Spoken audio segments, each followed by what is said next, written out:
Aipatzen genuen, esan dizuegu, instalazio hau Gernikako San Fidel ikastetxean egongo dela, 90.000 euroko inbertsioa egin dute, proiektu hau errealitate bilakatu dadin. Ordu erdi barru, hemendik gutxira egingo dute, 10 herritan gutxiago, hemen egingo dute prentsaurrekoa proiektu honen nondik norakoak azaltzeko, eta horregatik esker bereziak gurekin tartetxo bat hartu duen Goizane Laisekarentzat, ikastolako zuzendaritzako ekidea den Goizanerentzat.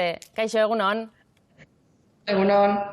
Bueno, konta iguzu zein izan den proiektu honen hasierako puntua edo nola sortu zen proiektu hau aurrera eramateko ideia hori? Bueno, apurtxu bet izan da, Europatik datorku zen helburuek eta ez da, zelan sustatu bebai ikastolan, eta gure ikasleak zelan egin. Baina gure izen gendun, pausu bat gehitzu hau emoan, ez?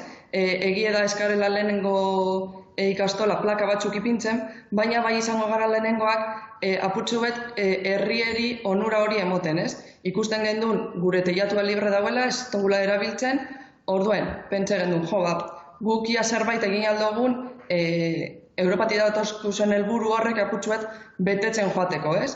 Eta orduen dinorrek askontatuan ipini ginen, eta instalazioak erakutsitza zen, eta esaskuen posible dela, teiatu pilo bat dekogule, 600 metro karratu 200 plaka horrek ipintzeko, eta orduen pentsa gendun, guretzako ez dala izen bakarrik, ez da? Gure ikasleekin lantzeko bebai energia berriztagarrien kontue, gero gure ikasleen familientzako bebai eta gure herriantzako, merkatarientzako eta bai.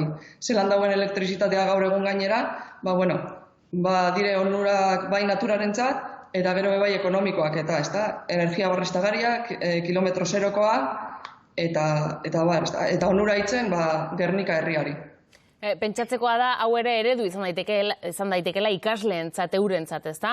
Energia berriztagarria, trantsizio ekologikoa ari garen honetan, ikasleentzat adibide gisa ere noski balio duela ikastetxean.